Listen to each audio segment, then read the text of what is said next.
And yeah, going back to the books, I would be curious to hear your take on. Obviously, you want to increase productivity almost every chance that you get within business, right? But there's a kind of a balance, if you will. You don't want to be 100% producing, because then you're not consuming and you're not figuring out what is the best, product to produce, or the best way to produce it if you're just always producing, right? So what do you think that trade-off is for that continual learning outside of the hands-on learning versus, putting yourself in books, watching podcasts, or, taking in content that's not practical from like you actively applying it as you're taking it in? Okay, that's about 15 different questions tangled up in a knot there. Let me see. Let me break it down a little bit. When you're talking about an organization allocating its resources,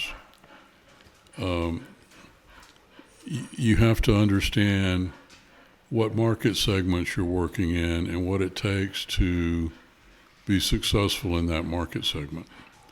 In some markets, you can get away with almost no advertising. For probably, I don't know, up through World War II, for example, Hershey's never advertised the Hershey bar. Yep. Okay, so they didn't need to. Everybody knew it was there. It was the dominant chocolate candy bar, probably up till around World War II. The other industries, you have to spend enough money to get your message to the consumer that you're targeting. But not only that, you have to deliver a message that they're able to understand. You have to, I like to think of tuning your message to where It's being received. they'll not only be able to understand it, but they'll be willing to listen to it and hear it. And ideally rebroadcast it, right? I mean, that's really how you're evangelizing well, if someone can take that message and continue broadcasting it. Well, that reminds me of one of the things we realized in the modem business, and it's probably still true today. The numbers may be a little different, but one customer with a bad experience would tell 10 people.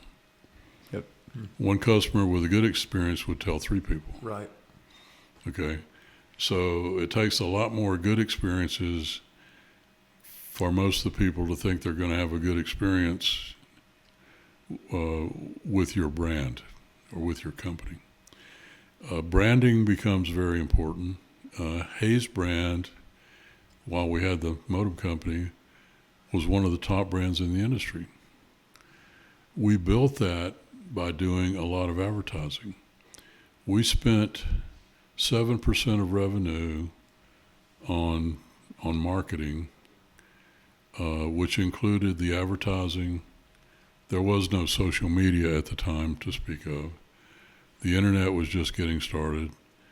So most of our advertising was print advertising, public relations, going to trade shows, getting speaking engagements at trade shows and things of that nature. Some of that's still useful today, but it shifted. So a balance between development and production.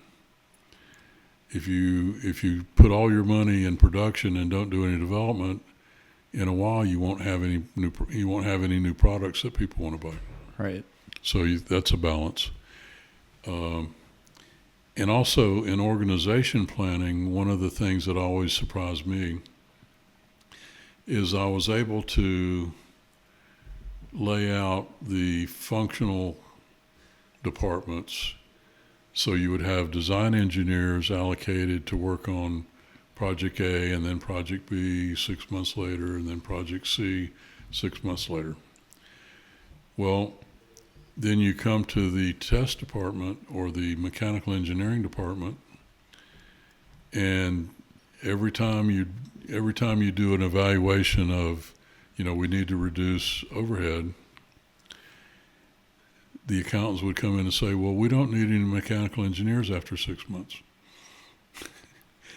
And it was because no one had taken the effort to figure out what they would be doing to support the design engineers that would be creating new products that needed mechanical design work to go with the electrical and software.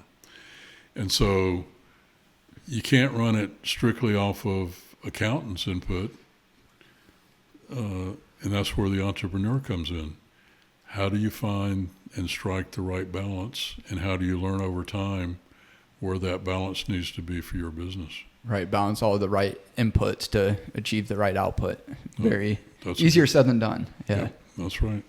But you're spending, whatever money you've got that you can spend on the organization and on the tools you have to figure out how to allocate that so that when no one wants to buy the old product anymore, there'll be a new product that they want to buy that replaces the old product.